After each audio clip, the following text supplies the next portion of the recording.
자, 오늘 하나님의 말씀 함께 보시겠습니다. 마가복음 8장 14절부터 21절까지 말씀을 보겠습니다. 마가복음 8장 14절부터 21절까지 말씀을 보겠습니다. 자, 같이 14절부터 21절까지 한 목소리로 읽겠습니다. 시작. 제자들이 떡 가져오기를 잊었음에 배에 떡 한 개밖에 그들에게 없더라.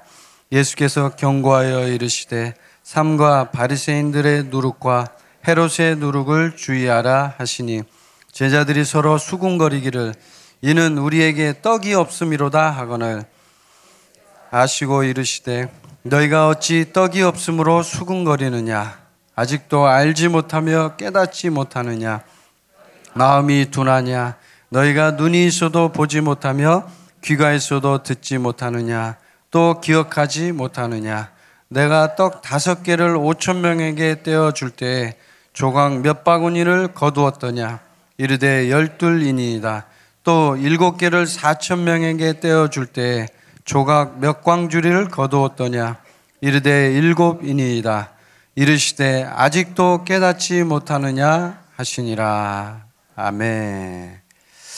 오늘 여러분과 함께 나눌 주제 종교인의 누룩과 정치인의 누룩 이런 주제로 여러분과 함께 은혜를 나누겠습니다. 종교인의 누룩과 정치인의 누룩 이것은 곧 오늘 15절 말씀에 나오는 바리새인들의 누룩과 헤롯의 누룩을 주의하라라는 말씀과 일맥상통합니다. 종교인, 정치인, 오늘 저는 여러분과 함께 이 종교인이 무엇이고 정치인이 무엇인지에 대해서 좀 함께 나누어 보려고 합니다. 종교인은 그 당시에 유대인들에게 있어서는 아주 중요한 그런 사람들이었습니다. 성경을 통해서 바리새인은 복음서에 많이 등장하기 때문에 여러분이 잘 아는 사람들이라고 저는 생각합니다. 자, 그렇다면 이 종교인들은 어떤 삶을 살았던 사람들일까요? 우리가 성경을 통해서 살펴보면 종교인은 항상 자기 자신이 주도적으로 어떤 행동을 하는 그런 사람들을 종교인이라고 얘기합니다. 자, 그렇다면 제가 여러분에게 묻겠습니다. 우리는 종교인입니까? 네, 우리는 종교인이 아닙니다. 우리는 신앙인이고 우리는 그리스도인입니다. 아멘. 우리 한번 선포해 봅시다. 나는 그리스도인이다. 아멘. 우리는 종교인이 아닙니다. 종교인이라는 것은 어떤 특정 종교를 믿는 사람들을 지칭합니다. 그리고 그 종교라는 것은 이 세상에 여러 가지 형태로 나타납니다. 기독교만 종교가 아니고 다른 종교도 있습니다.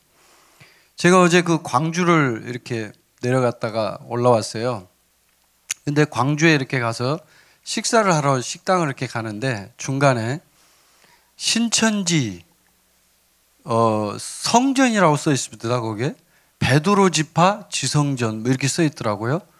근데 그 큰 건물이 이렇게 우리가 차를 타고 지나가는 중간에 있어요. 딱 그 중간에.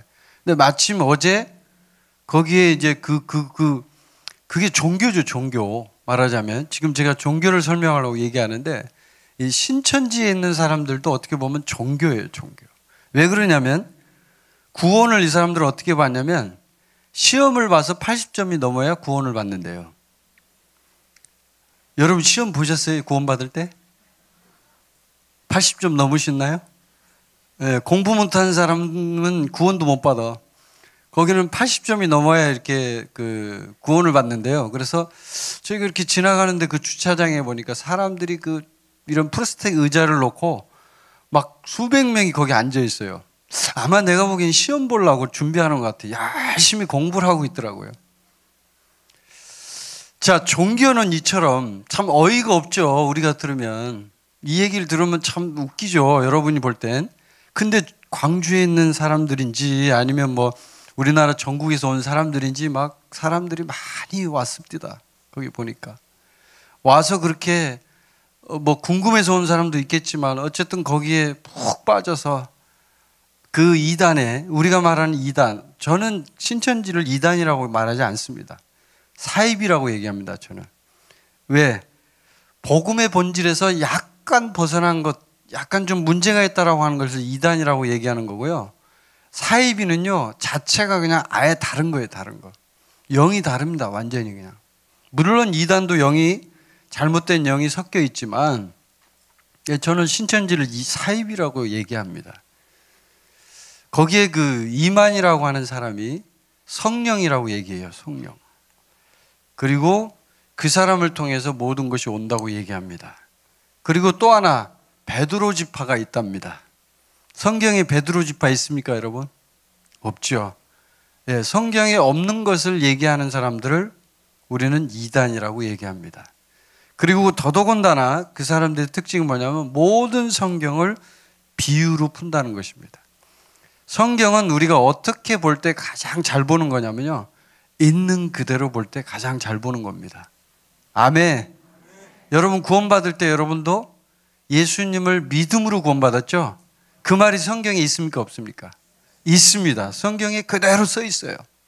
예수를 믿음으로 우리가 하나님의 자녀가 되는 겁니다. 아멘. 근데 종교는 어떻게 하느냐? 종교는 정반대예요. 그 당시에 유대의 바리새인들도 똑같았어요. 바리새인들도 예수님을 배척하고 예수님을 이단이라고 했습니다. 그러면서 본인들은 율법을 지키려고 많이 애를 쓰고 노력한 사람들이지만 우리가 알다시피 바리새인들은 율법을 지키지 못했습니다. 그래서 예수님이 바리새인 보고 뭐라 그러냐면 위선자야 라고 얘기했습니다. 위선자. 그래서 종교는 완전히 이 우리 진리를 따라가는 신앙인들과 전혀 다른 모습을 합니다. 그리고 종교와 생명, 우리가 말하는 이 생명, 신앙인들의 차이는, 결정적인 차이는 뭐냐면 중심이 어디에 있느냐에 따라 달라져요. 그러니까 종교는 항상 중심이 나 중심이에요. 여러분 이것만 정확하게 알고 있으면 전혀 흔들림이 없어요. 종교는 나 중심이에요. 그러면 진짜 그리스도인들, 생명을 추구하는 사람들은 누구 중심이에요? 하나님 중심, 예수님 중심이에요. 아멘. 예수님 중심으로 사는 사람이 진짜 그리스도인이에요. 신앙인이에요. 자, 근데 오늘 성경 말씀에 보면 이 누룩이라는 것이 나옵니다. 제가 오늘 주제가 종교인의 누룩, 정치인의 누룩 이렇게 얘기했죠. 누룩. 누룩은 뭡니까, 여러분? 누룩. 누룩은 빵에 넣는 이스트라고 그래서 빵을 부풀게 하는 그런 어떤 물질입니다. 근데 이게 밀가루 반죽에다 넣으면 이 밀가루 반죽이 원래의 모습에 있어서의 크기는 뭐 예를 들면 이 정도의 크기라고 했다면 누룩을 넣으면 이만큼 커지죠.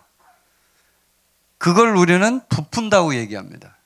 부풀어서 빵이 되는 거예요. 그게 빵. 우리가 먹는 빵이 전부 누룩이 들어가 있는 것을 먹습니다.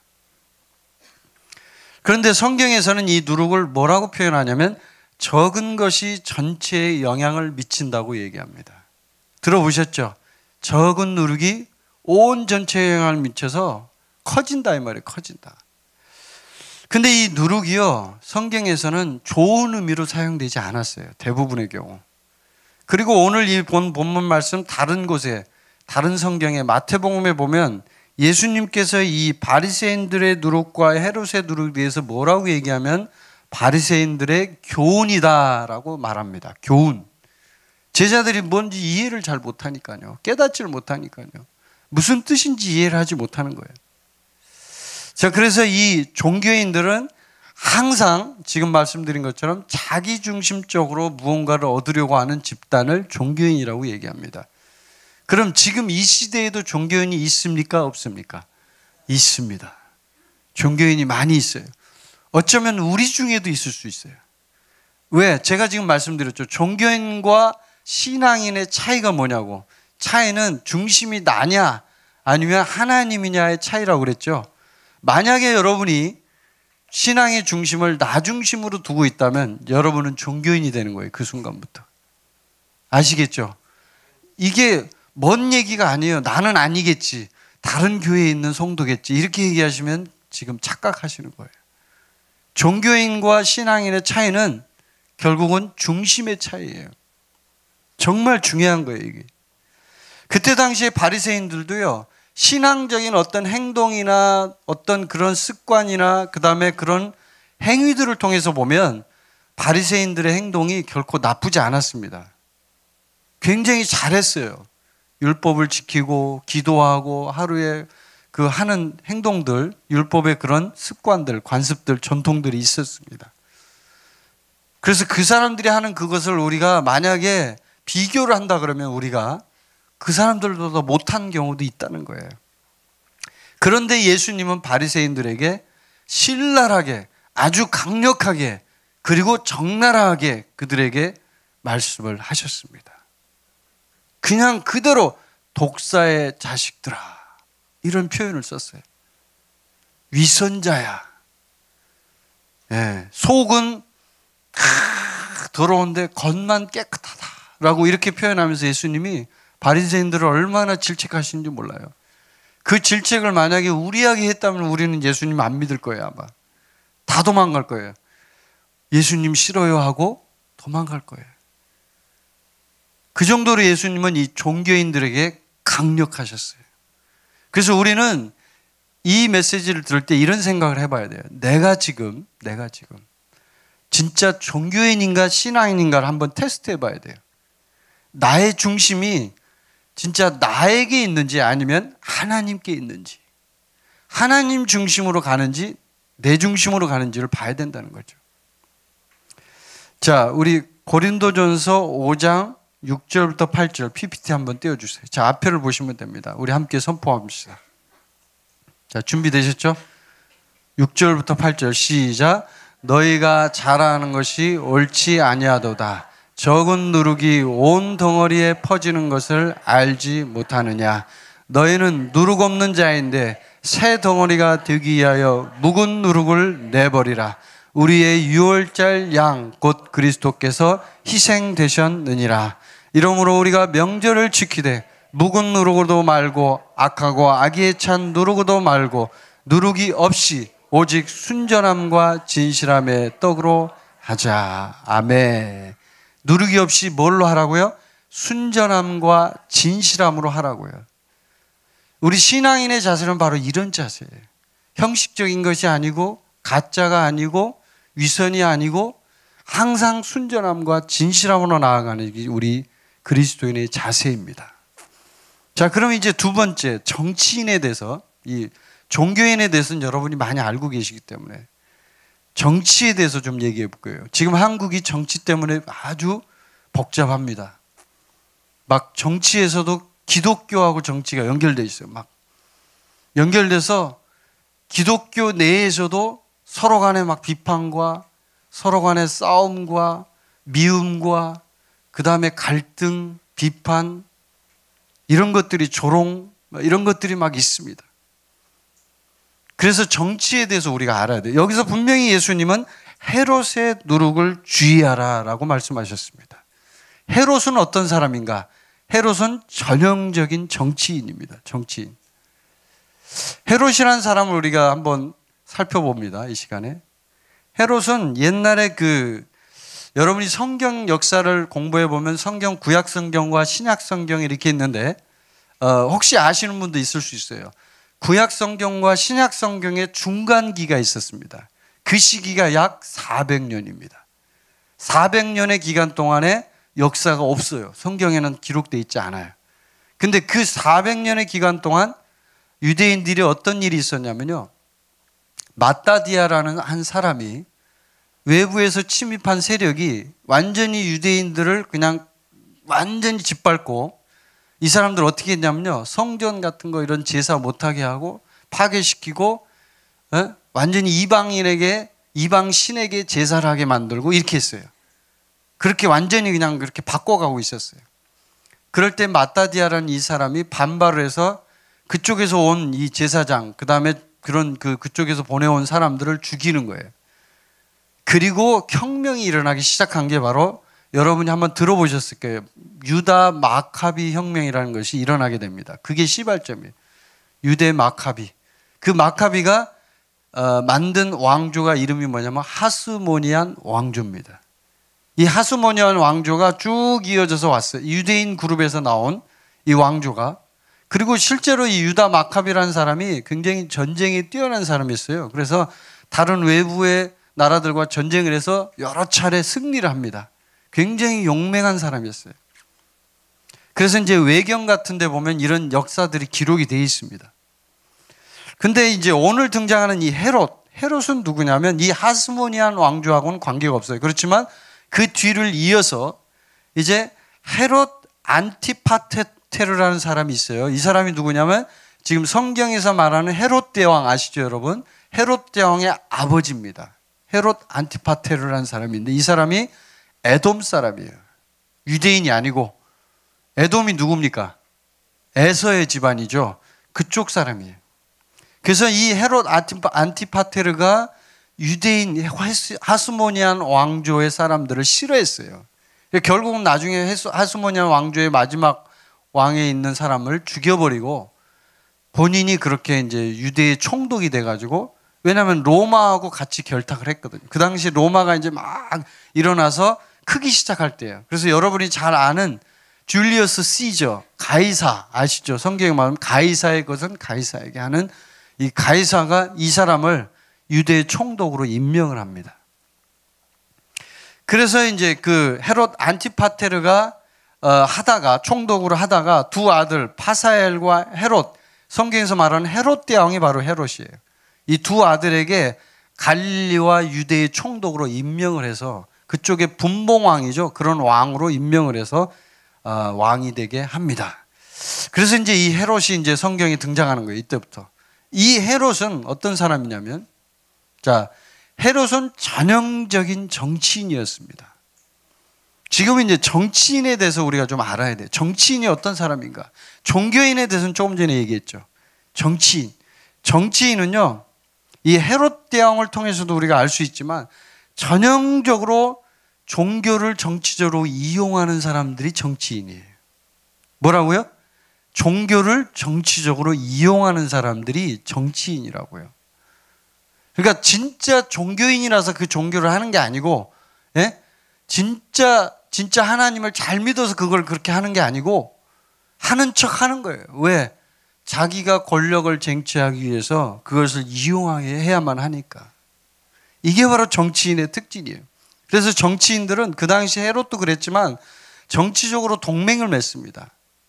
정치적으로. 여러분 성경에서 대표적인 사건이 뭐냐면, 원래 빌라도하고 헤롯은요 친한 사이가 아닙니다. 역사의 자료에 보면 둘이가 사이가 좋지 않았어요. 별로. 왜 그러냐면 빌라도는 총독이고요, 헤롯은 황제, 로마의 황제의 비호를 받는 사람이었거든요. 그러니까 서로가 견제 세력인 거예요. 서로가 서로를 견제하는 그런 세력이에요. 서로가 막 시기 질투가 있는 세력이라고요. 요즘 말로 하면 교회에도 막 시기 질투가 있잖아요. 요즘에 똑같아요. 근데 예수님을 십자가에 못 박을 때만 어떻게 했어요? 둘이 너무나 잘 맞았어요. 협조가 잘 됐어요. 이게 바로 정치적 동맹이에요. 서로가 이익이 있을 때 서로 그냥 딱 붙어가지고 언제 원수였냐는 듯이 서로 친해지는 거예요. 여러분 우리나라 정치의 세계에서도 여러분 그런 모습 보셨습니까? 안 보셨습니까? 너무나 우리는 많이 봤습니다. 정치인들의 모습을 보면 이쪽에 갔다가 저쪽에 갔다가 자기의 정치적인 이익을 위해서 정말 이익이 된다고 하면 그 어떤 것도 서슴지 않고 다 버려버리고 이쪽으로 옮깁니다. 이게 바로 정치인들의 모습이에요. 이게 바로 헤롯의 모습이에요.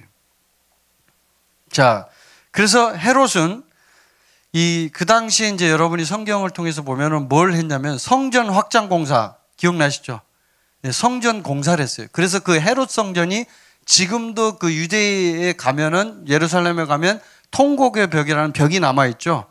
그게 바로 헤롯 성전이 남아있던 그 벽이에요. 헤롯이 건축한 거예요, 그게. 옛날 다윗 시대의 성전이 아니고 솔로몬 시대의 성전이 아니고, 네.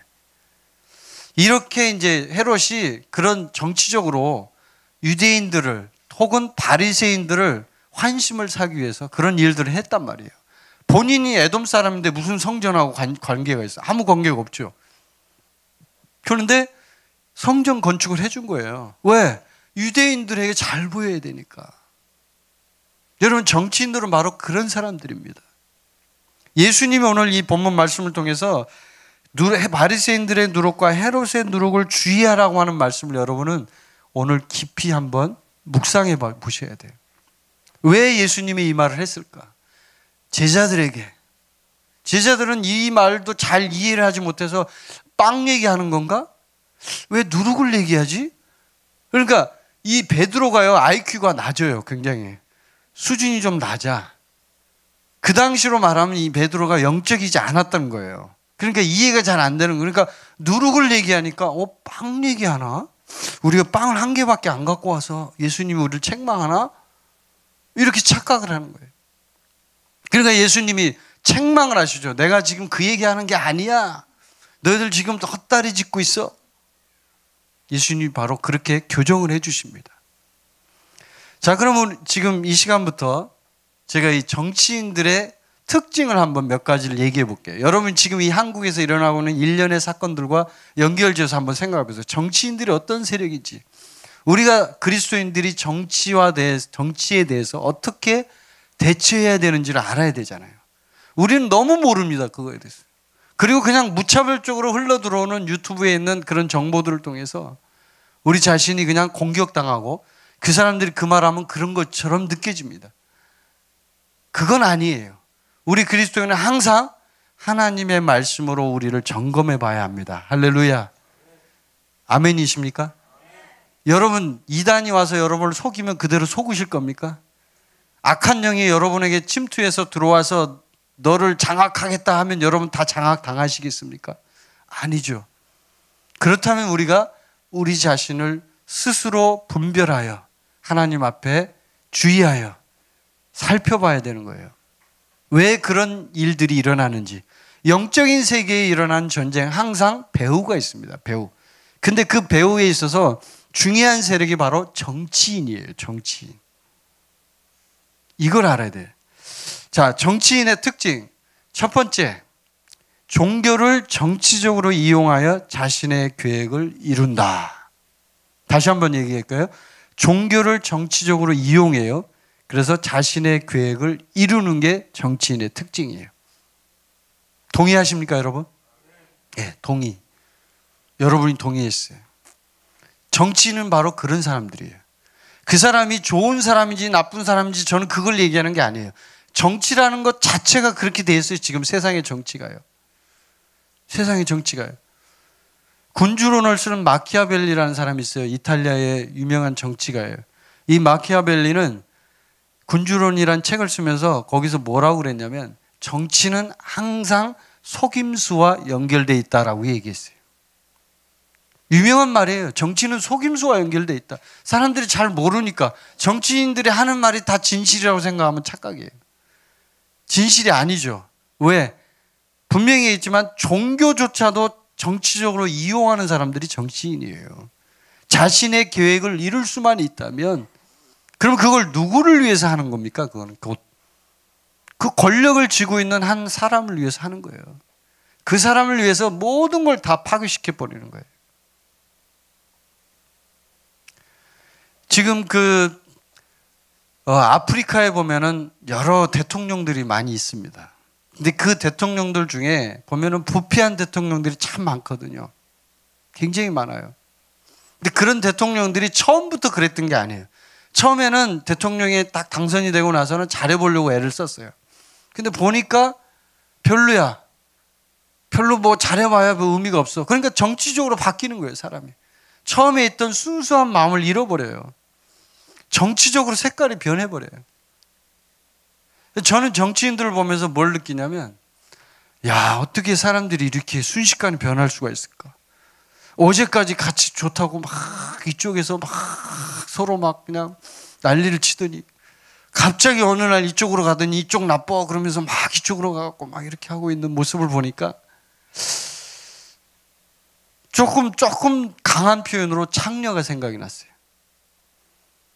예수님은 그런 사람들을 창녀와 같다라고 표현을 했죠. 이쪽으로 갔다 이쪽으로 갔다. 하나님이 그런 표현을 자주 하셨죠. 우리는요, 예수님을 믿고 하나님을 믿는 사람들이에요. 아멘. 우리는 사람을 따르는 사람들이 아니에요. 우리는 어떤 사람들에 의해서 막 좌지우지 돼서 이쪽으로 갔다가 저쪽으로 갔다 하는 사람들이 아니에요. 그리고 우리는 더더군다나 정치인이 아니에요. 근데 정치 세계에도 하나님이 필요한 거예요. 중요한 건 그거예요. 이게 너무 안타까운 거예요. 저에게 있어서.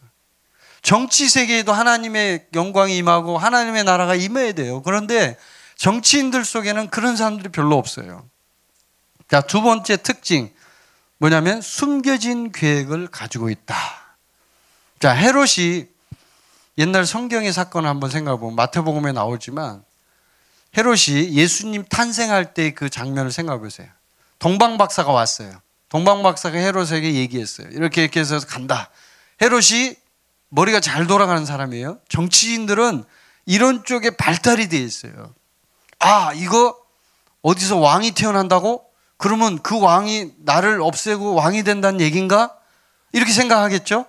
당연히 헤롯이 거기에 반응을 합니다. 그래서 내가 돈을 대줄 테니까 가서 당신들이 경배를 하시고 내가 가서 경배할 수 있게 해주시오. 이렇게 얘기했죠. 성경에 나오죠.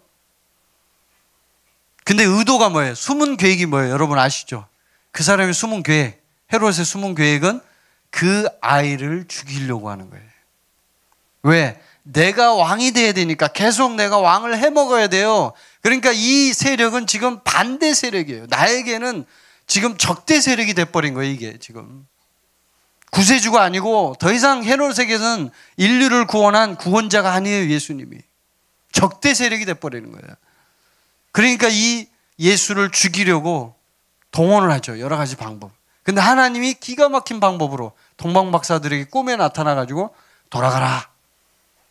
하나님은 정치인들의 계략을 뛰어넘는 분이에요. 할렐루야. 정치인들이 아무리 계략을 세우고 숨은 계획을 세워도 하나님은 그 계획을 뛰어넘는 지혜자라는 걸 기억하셔야 합니다. 아멘. 그래서 승리하시는 거예요. 하나님이. 역사의 주관자는 바로 우리 주님이십니다.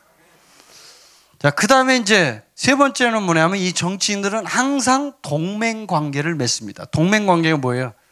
서로 이렇게 이익이 맞는 집단들끼리, 이익이 맞는 사람들끼리 동맹을 맺어요. 쉽게 맺습니다. 어렵지 않아요. 근데 그렇게 동맹을 맺을 때 그 사람들의 양심은 마비되어 있어요. 전혀 죄책감이 없어요. 이쪽에 붙었다 저쪽에 붙었다 아무런 죄책감이 없어요. 헤롯도 그랬습니다. 바리새인 쪽에 가서 물어봐서 막 정말 궁금한 것처럼 얘기하면서 물어봐요. 바리새인들한테 진짜 그랬냐고, 성경에 예언에 나오냐고 막 진짜 궁금한 것처럼 하면서 제스처를 하면서 바리새인들이 물어보니까 바리새인들은 당연히 이 왕이 왜 이러지? 진짜 구도자가 되려고 그러나? 하면서 얘기해줘요. 유대 베들레헴에서 나중에 구원자가 나올 것이다. 그 정보를 빼내려고 그런 거예요. 헤롯은. 그래서 물어보는 거예요. 막 모른 척하면서. 진짜 궁금해서 그런 게 아니에요. 정보를 얻으려고 가서 막 그렇게 하는 거예요. 갈급한 것처럼, 진짜 종교적으로 내가 뭔가를 막 궁금해하는 것처럼. 그게 정치인들의 특징이라는 거예요. 그리고 이제 마지막으로 하나님의 일을, 정치인들은 어떻게 하냐면 하나님의 일을 제거하려고 해요. 결국은 왜요? 항상 정치는 뭡니까? 이 세상의 권력은 뭡니까? 하나님과 반대가 돼요. 아멘이십니까? 이 세상의 권력이 하나님과 같지는 않습니다. 반대가 돼 있어요. 항상. 그렇기 때문에 하나님의 일을 제거하려고 해요. 정치적인 세력은. 여러분이 성경을 통해서 보면 그 헤롯이 나중에 결국은 어떻게 합니까? 나중에 속았다는 걸 알고 동방박사가 갚버렸잖아요. 어떤 일을 행하죠? 2살 이하의 남자아이를 전부 죽여버려요. 남아 대량 학살. 그 당시에 있었던 비극적인 사건이에요. 2살 이하의 애를 다 죽여버린 거예요. 얼마나 엄마들이 많이 울었겠어요. 통곡 소리가 정말 이건 뭐 말도 못하죠.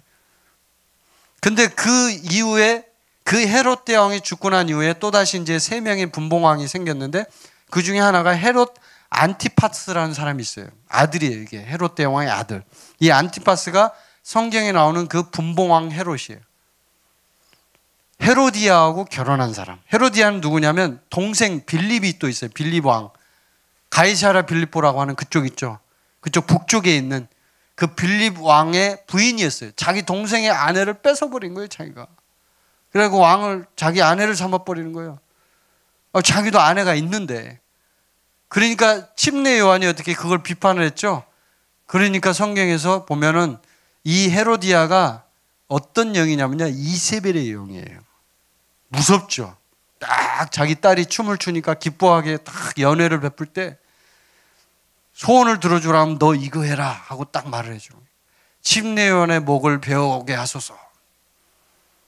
그 침례요한이 죽는 거예요. 비참하게. 그 소녀가 얘기한 그 청을 들어줘가지고 그냥 죽어버려요. 그래서 이 정치적인 세력을 우리가 얘기할 때는 중요한 게 뭐냐면 이 정치 세력을 제거하기 위해서는 가장 중요한 게 강한 자를 먼저 제거해야 돼요. 강한 자. 강한 자가 누구예요? 진짜 그 정치 세력의 우두머리. 마귀가 그 사람을 통해서 쓰고 있는 한 사람이 있어요. 그 사람을 주목해야 돼요.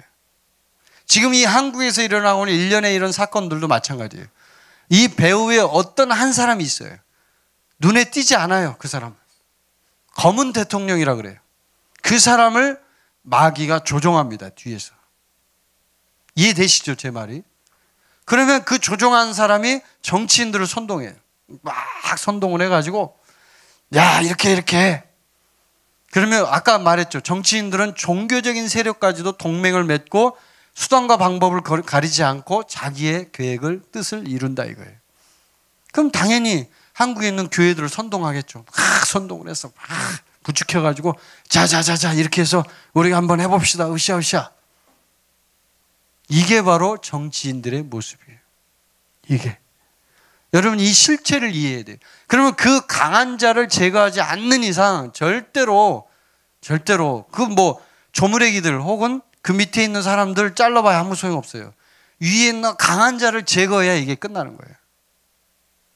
그래서 성경에 보면 이 헤롯 그 아그리빠라는 왕이 있어요. 그 밑에 또 이제 그 손자죠. 헤롯 대왕의 손자. 헤롯 아그리빠가 왕복을 입고 딱 이렇게 앉아가지고 거만하게 이렇게 하니까 벌레가 와서 왕을 먹는 장면 생각나시죠? 사도행전에 보면 나오죠, 그게. 네. 그러고 나니까 어떻게 돼요? 성경에 보면 참 신기한 건 그 사건이 일어나고 난 이후에 교회가 부흥이 됐어요. 할렐루야.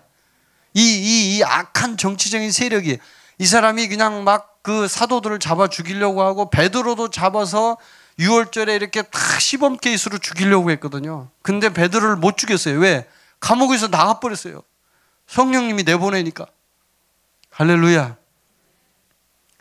이러니까 계획이 실패로 돌아갔죠.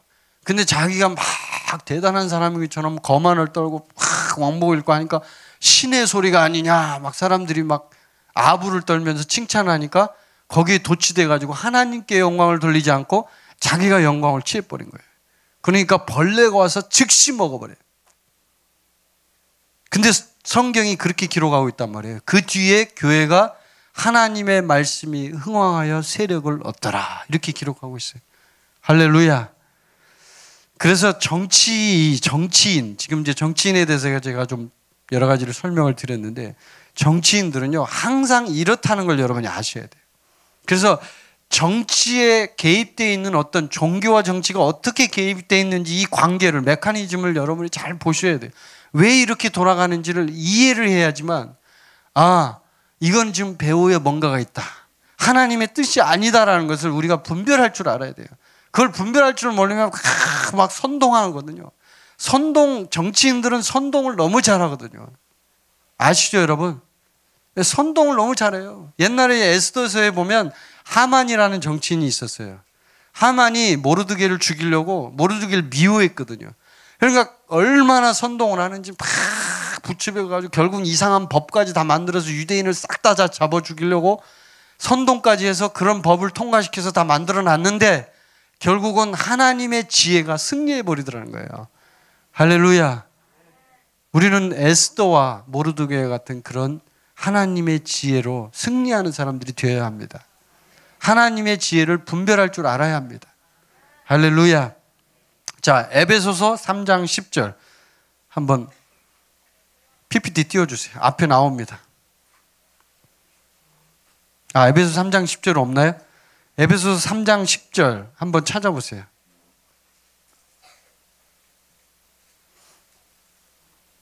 네, 한번 여러분 성경으로 찾아보십시오. 시작. 이는 이제 교회로 말미암아 하늘에 있는 통치자들과 권세들에게 하나님의 각종 지혜를 알게 하려 하심이니.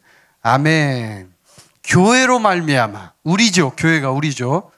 하늘에 있는 통치자들과 권세들에게 하나님의 각종 지혜를 알게 하려 하심이니. 교회가 그런 역할을 하지 않으면요, 교회는 더 이상 교회의 존재 가치가 없어지는 거예요. 이 세상의 통치자들이 교회를 이용하고 교회를 오히려 거꾸로 역용하는 상태가 돼버리면 교회는 더 이상 이 말씀의 진리가 이루어지지 않는 거예요. 여기서 분명하게 얘기하고 있죠. 교회로 말미암아 하나님의 지혜를 알게 한다 이 말이에요. 아멘. 우리가 그런 하나님의 지혜를 나타내는 사람들이 돼야 해요. 아멘. 그래서 에베소서 6장에 보면 마귀의 관계를 능히 대적하기 위하여 하나님의 전신갑주를 입으라. 아멘. 네, 그 말씀이 있죠.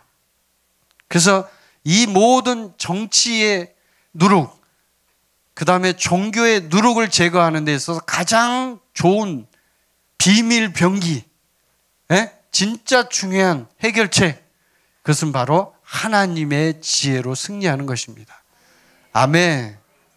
하나님의 지혜가 있으면 우리는 그것을 이겨낼 수 있어요. 그래서 하나님의 지혜를 우리가 구해야 돼요. 하나님께 구하면 하나님이 후히 주시고 꾸짖지 아니하신다 그랬어요. 아멘. 그래서 이 하나님의 지혜로 정치 세력의 그런 관계, 교활함을 극복하기 때문에 우리는 정말 우리 자신이 하나님의 지혜가 임할 수 있도록 계속 기도해야 돼요. 하나님 나에게 지혜를 주시옵소서. 하나님 그 지혜로 나에게 임하여 주시옵소서. 이렇게 기도해야 돼요. 할렐루야. 나에게 분별력을 주시옵소서. 어떤 사람들의 어떤 말보다 하나님께서 나에게 말씀하여 주시옵소서. 이렇게 얘기해야 돼요. 자, 고린도전서 2장 6절 7절 있나요? PPT 있어요? 네. 같이 한번 선포하겠습니다. 시작. 그러나 우리가 온전한 자들 중에서는 지혜를 말하노니 이는 이 세상의 지혜가 아니요 또 이 세상에서 없어질 통치자들의 지혜도 아니요 오직 은밀한 가운데 있는 하나님의 지혜를 말하는 것으로서 곧 감추어졌던 것인데 하나님이 우리의 영광을 위하여 만세전에 미리 정하신 것이라. 아멘. 은밀한 가운데 있는 하나님의 지혜, 그 지혜가 여러분에게 임하기를 축복합니다. 그 지혜가 임해야만 이걸 뛰어넘을 수 있어요. 많은 사람이 속아요. 지금 한국에 있는 수많은 그리스도인들이 속아요. 이걸 속는다고. 정치 세력이 어떻게 일을 하는지를 잘 몰라요. 어떻게 역사하고 있는지를 몰라요. 그 배후의 세력이 무엇인지를 잘 몰라요. 그러니까 그 사람들에게는 하나님의 지혜가 가려져 있는 거예요. 자, 야고보서 3장 17절 있죠? 네, 한번 선포해 보겠습니다. 시작. 오직 위로부터 난 지혜는 첫째 성결하고 다음에 화평하고 관용하고 양순하며 긍휼과 선한 열매가 가득하고 편견과 거짓이 없나니. 아멘. 자, 하나님으로부터 난 지혜 특징 첫 번째 성결하고. 하나님의 지혜는 뭐라고요? 성결하다, 깨끗하다, 거룩하다. 세상의 지혜는 더러워요. 막 이상한 논리가 같이 섞여 있어요. 그래서 그것을 막 합리화시켜요. 정치인들이 합리화하는 거 보면 기가 막히죠. 기가 막혀요. 조모시 기가 막히죠. 네. 그 다음에 뭐예요? 화평이에요. 그러니까 하나님의 지혜는 절대로 불안하거나 막 전쟁이 날까봐 죽을 것 같아요 우리 막 이렇게 되지 않아요. 하나님 지혜는 뭐라고요? 화평하다고. 제가 성경 말씀으로 그대로 말씀해 드리잖아요. 지금 하나님의 지혜가 필요해요. 이런 세상에서는. 그 다음에 세 번째 관용하고. 관용은 뭐예요? 항상 베푸는 거예요. 항상 베푸는 거. 넓은 거예요. 마음이 넓어요. 그 모든 사람들을 다 품을 수 있어야 돼요. 아멘. 정치인들조차도 우리가 품을 수 있어야 돼요. 그 다음 뭐예요? 양순하며. 이건 이제 온유하다라는 말로 표현할 수 있어요. 굉장히 온유하고 양순해요. 진리에 대해서는 담대하지만 사람들이 착각하는 게 막 담대하게 하면 막 그게 온유하지 않다. 그러지 않아요. 예수님이야말로 온유의 표본인 거 여러분 믿으십니까? 근데 예수님이 바리새인들한테 한 얘기 들어보면 그게 온유한 거예요? 온유한 게 아니죠. 무섭죠. 말하는 거 보면 그냥 막 독사의 새끼들아 이렇게 말하는 거잖아요. 쉽게 말하면. 그러니까 온유의 진짜 중요한 특징이 뭐냐면 하나님 앞에서 담대하게 하나님을 두려워하는 마음으로 이 세상 앞에서 담대한 게 온유한 거예요. 아멘. 그 다음에 긍휼, 불쌍히 여기는 거. 그 다음에 선한 열매가 가득하고. 네. 하나님의 지혜를 사용하는 사람들의 열매를 한번 보세요. 그 열매가 뭐예요? 정말 선해요. 아름다워요. 싸움과 시기와 미움과 질투가 없어요. 아멘. 네. 그 다음에 편견과 거짓이 없어요. 여러분 우리는 사람을 대할 때 편견으로 사람을 대하면 안 돼요. 그게 누구일지라도 편견으로 막 이 사람을 저 사람은 이런 사람 아니야? 딱 미리 다 정해놓고 그렇게 하면 안 돼요. 그건 하나님의 지혜가 아니에요. 그 사람을 살펴봐야 돼요. 그리고 거짓이 없어요. 어떠한 경우에라도 하나님의 지혜는 거짓말을 하지 않아요. 아멘. 근데 정치인들은 어떻게 한다? 거짓말을 밥 먹듯이 한다. 이 특징이에요, 이게. 자, 잠언 9장 10절 한번 또 선포해 봅시다. 중요한 구절들만 제가 같이 선포합니다. 시작. 여호와를 경외하는 것이 지혜의 근본이요 거룩하신 자를 아는 것이 명철이니라. 아멘. 지혜의 근본이 뭐라고요? 여호와를 경외하는 것. 하나님의 지혜는 아까 말한 특징들이 있고요. 지혜의 근본은 여호와를 경외하는 거예요. 진짜 하나님을 두려워하는 사람은 거짓말하고 악한 짓을 행할 수가 없습니다. 아멘이십니까? 없어요. 본인이 두려워요. 하나님이 두렵기 때문에 그런 짓을 할 수가 없어요. 하나님, 이에 두려우신 하나님 앞에 어떻게 그런 나쁜 짓을 할 수 있어요? 양심이 마비되고 문제가 일어날 때 그런 짓을 하는 거예요. 거룩하신 자를 아는 것이 뭐라고요? 명철이다. 명철, understanding. 이거는 다른 말로 하면 통찰력. 사업하는 사람들이 이거 필요해요. 사업하시는 분이 혹시 이 자리에 있다면 거룩하신 자를 아셔야 돼요, 여러분이. 거룩하신 자를 알아야만 여러분이 사업에서 승리하고 성공하는 거예요. 거룩하신 자는 공부 안 하고 딴 것만 한다. 소용없는 거예요. 하나님이 부를 주지 않아요, 그런 사람이. 그 사람은 마귀로부터 부를 얻어야 돼요, 만약에 그렇게 되면. 그래서 정말 이 말씀 붙잡고 우리가 하나님의 지혜를 구하는 정말 그런 사람들이 되기를 간절히 바랍니다.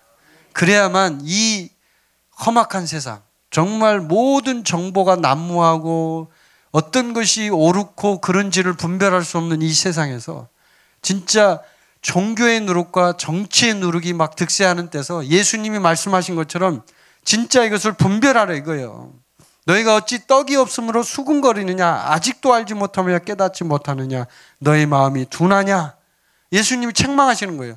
내가 지금 그 얘기한 게 아니야. 지금 이 악한 영들, 지금 종교인들과 정치인들이 결탁해서 일어나고 있는 일련의 이 사건들을 너희들이 제대로 좀 잘 살펴봐 하는 얘기거든요. 이게.